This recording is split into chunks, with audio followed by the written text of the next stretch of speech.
Welcome back to another episode of Beer and Review. As always, this is Maviel and I am Manderson. Maviel, what do we have in store for us this week? This week we are going to be trying Smithwicks Irish Ale. Cool. Smithwicks Irish Ale. Yep. Our first Irish Ale we've tried. Right off the bat, I want to mention that Maviel here keeps telling me it's called Smithwicks, if I'm saying that right. I've heard it pronounced Smithwicks, like it actually looks like it reads. But I hear Smithwicks is what it's supposed to be. So we'll go with That's that. what I hear. Yeah. Sounds cooler. So, have you ever had this before, Maviel? A few years back I have. That used to actually be my go-to beer when I was down at a bar. Oh. And then it just dropped off. I think I've had it one time for St. Patty's Day. Yep. But I don't remember it at all. It was just, it's St. Patrick's Day at an Irish bar, have a Smithwicks, because it's an Irish ale. So that's also a typical St. Patty's Day where you don't remember much. Yeah, true. Good point. So I'm going to open mine up. You're going to pour us some out for us? Yep. I'll pour mine into a glass so everybody can see the color. I like the smell, although it doesn't smell different like I thought it would. It smells almost like a Budweiser. I think anyway, a little bit like Budweiser. I was expecting it to be more unique smelling than that. Yep. All right. This camera doesn't really do it too justice, but it is a red ale. It has a good red color. The frothiness is actually getting in its way. Kind of dark caramel red, yeah. Yeah, cool. Actually, do I have a flashlight? I do. It really smells like a Budweiser. Maybe that helps? That helps? Nope, it doesn't. Nope, doesn't help. Good try. But yeah, it's a lot more reddish than than brown. Yeah, it looks darker in the camera, so. But alright, let's give it a taste.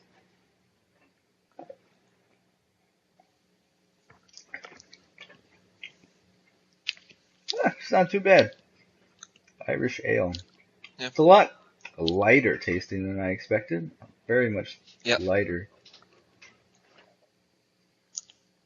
I think I've had richer and bolder Irish ales before. Just like the lighter version of that. It does go down pretty smooth though. Oh, yeah, like very smooth. No aftertaste. I almost think it's almost too smooth. It's almost like a watery smooth. Not a ton of flavor. Mm-mm. I was expecting, like I said, a lot more richness, a lot bolder from an Irish ale than this. Yeah. I actually don't really remember it tasting like this when I used to have it in the bars. In the bars, I remembered it being a bit thicker. I can see why this would be the go-to beer for like a St. Patty's Day if you need to drink a lot and you want an Irish beer. Yeah. That's not as heavy as Guinness. Yeah.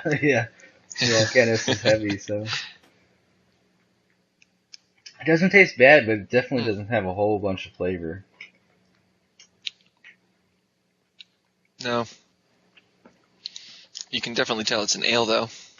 Very light. So a little bit about the beer itself is, if you'd like to start us off. Yeah. The ABV, or alcohol by volume, is at 4.5%. And it's also brewed in the style of a red Irish ale, because that's what it is. And it's also brewed by Guinness. Is it a red Irish ale or just an Irish ale? It's a red Irish ale. Okay. The bottle says Irish ale, but the color makes it the red Irish ale. I think the red is what I was expecting, more of that kind of tone, but it feels a lot simpler than that tasting. Their website says it has bitterness from the hops early in the boil, malty notes in the ale, with a hint of roaster coffee in the barley, because it uses roasted barley. But it's to me, it doesn't have a lot of that. It's pretty simplistic in its flavor, I'd say. Yeah, I'd agree with that. It also says it has biscuit and caramel hints to the aroma, and after quaffing, oh wait, that's drinking deeply, not breathing deeply. Um, I don't really get that. Maybe a little bit of biscuit, but not too much caramel. Any other thoughts about it, Naville? Um, Not really. Let's see how it sits with us in a little bit. Okay. All right, we'll be right back with some more impressions.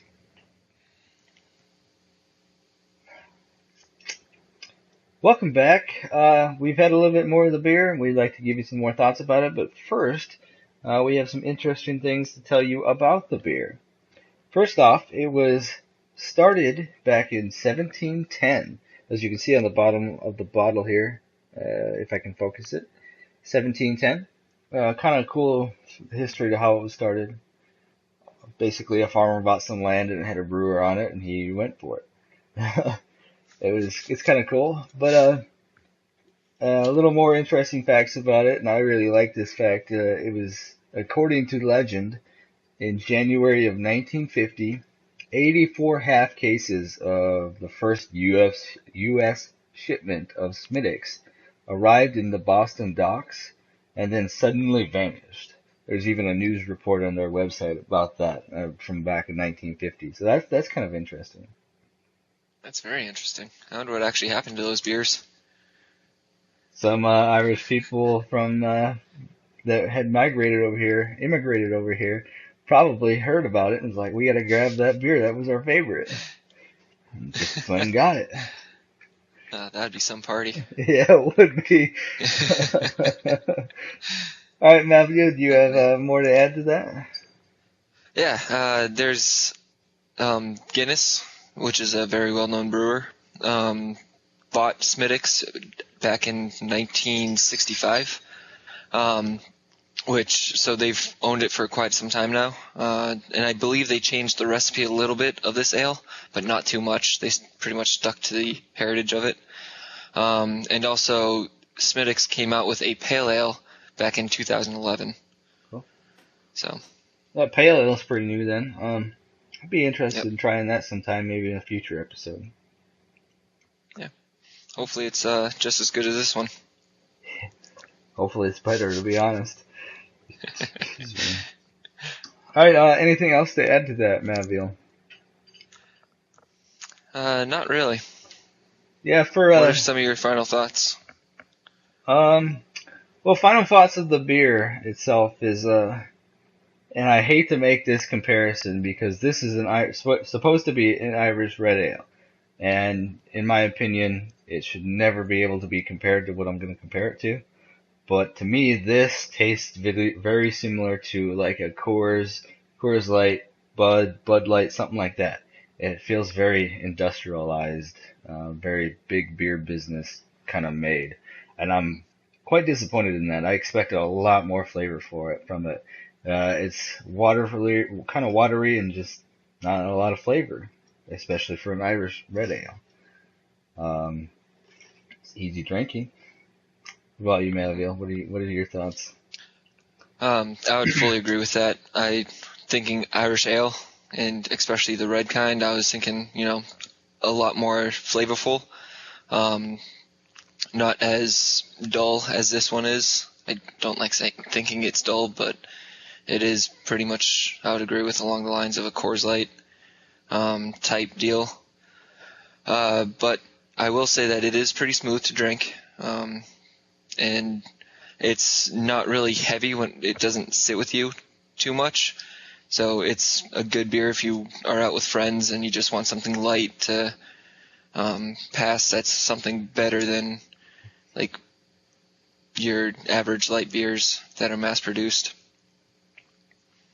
yeah, I almost feel like since Guinness bought this out back then and how the beer market has gone in the big beer market area, that maybe Guinness is trying to use this as their way to compete with that Coors Light, Bud Light kind of sector of the beer market. And you can tell by the flavor that that's the case, in my opinion. But like you said, it's easy drinking and it's smooth, so it does have that going for it. Just not a lot of flavor there if that's what you're looking for. Yep. Anything else to add to it here, Maville? Not at this time. No. Cool. All right. Well, that does it for this episode of Beer and Review. Once again, we tried Smithwicks, or if you would prefer, Smithwicks, like it looks like it says, the Irish Red Ale. Um, yeah. If you have a beer you'd like us to try, leave it a comment below, and we'll try to get to it in a future episode. If you have any suggestions or anything we can do to help improve the video, we'd love to know. Also, leave that in the comments. And if you enjoyed this, give us a thumbs up. We'd appreciate that. Um, until next time, Cheers. cheers.